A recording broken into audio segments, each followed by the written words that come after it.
রিলসটা বানিয়ে দিলাম, আপলোড করে দাও। দেখবে দুদিনে সাবস্ক্রাইবার বেড়ে যাবে। থ্যাংক ইউ দিদি। আগুন, আমার কিন্তু রাগ হচ্ছে। কেন দিদি, আমি কি কোনো ভুল করলাম না? কি দিদি দিদি করছো? আমরা তখন ফ্রেন্ড, তাই না?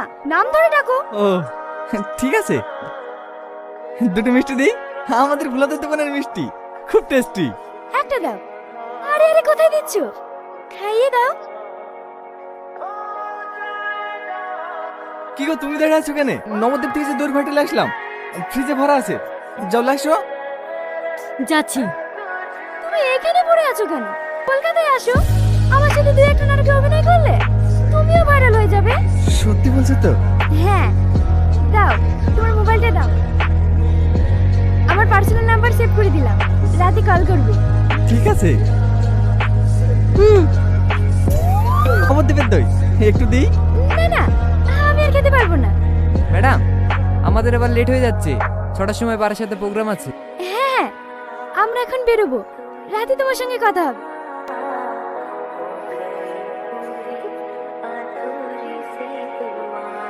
Thank you. সাথী, সাথী। আমার বউ মনে হয় আমার উপর রেগে গেছে। না না, রাগ করবে কেন?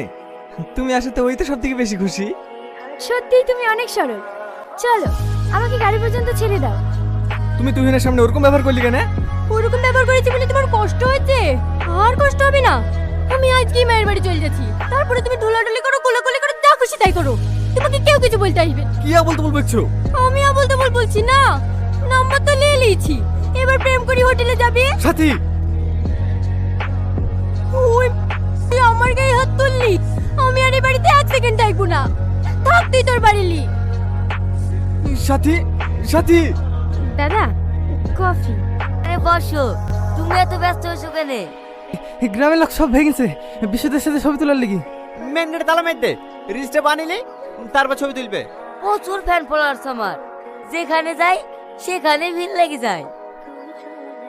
তোমার ফিগারটা বেশ ভালোই আছে, শুধু চুলগুলো ববি কাট করে নিলে না আর পেছন ঘুরে দেখতে হবে না, পুরো ফেসবুক ইউটিউব কাঁপিয়ে দিবা।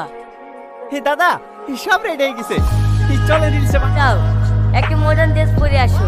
আমি রিলস বানাবো না, আপনি আমার স্বামীর সাথে বানান। আগে বলবা তো, ছেলেদের সাথে কোনদিন রিলস বানিয়ে হয় সময় নষ্ট করা। এই দেবা, তাড়াতাড়ি গাড়ি বের কর। না না না না, ও রিলস বানাবে। আমি একটা ভালো শাড়ি পরে এসেছি, রেডি।